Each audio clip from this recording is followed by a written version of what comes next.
कहते हैं उसूलों पर जब आँच आए तो टकराना ज़रूरी है। उसूलों पर जब आँच आए तो टकराना ज़रूरी है। अगर ज़िंदा हैं तो ज़िंदा नज़र आना ज़रूरी है।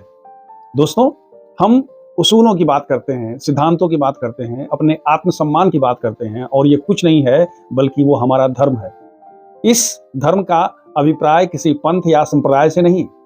पानी का धर्म होता है प्यास बुझाना, आग का धर्म है गर्मी देना, वायु का धर्म है प्राणवायु देना। ठीक उसी प्रकार हम सबका धर्म है खुश रहना, आनंदित रहना।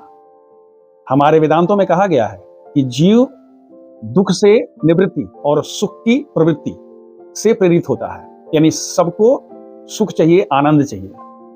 लेकिन हमारा पूरा व्यक्तित्व दो भाग में डिवाइड होता है। एक हमारा आत्मसम्मान, हमारा सिद्धांत, हमारा धर्म, हमारा अंतिम लक्ष्य आनंदित होना, और दूसरा है हमारा अहंकार। जब कभी भी हमारा आत्मसम्मान अहंकार की सवारी करना शुरू कर देता है, और सामान्यतः करता है, जब कभी भी चीजें हमारे मन के अनुसार नहीं होती, लोगों का व्यवहार हमारे मन मुताबिक नहीं होता, घटनाएं हमारे हिसाब से नहीं चलती, यानी हमको जब मन मुताबिक परिणाम नहीं मिलता है तो उसे हम अपने आत्मसम्मान से जोड़ लेते हैं, यथार्थ की तरफ से आंख बंद कर लेते हैं, और हमारा आत्मसम्मान कब अहंकार में यानी ईगो में बदल जाता है हमें खुद पता नहीं चलता।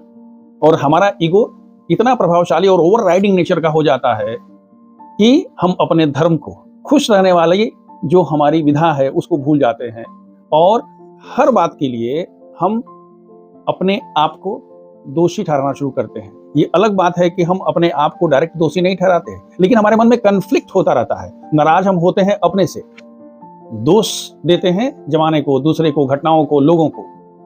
और एक बार जब हम अपने आप से दुखी होना शुरू करते हैं तो हमारा अपने खुद से दूरी इतनी बढ़ जाती है कि हम अपने धर्म को, यानी जो खुश रहने वाला हमारा धर्म है, उससे हम दूर हो जाते हैं। इसलिए मित्रों, आप सावधान रहिए, कहीं आपका अहंकार आपके धर्म पर भारी तो नहीं पड़ रहा है।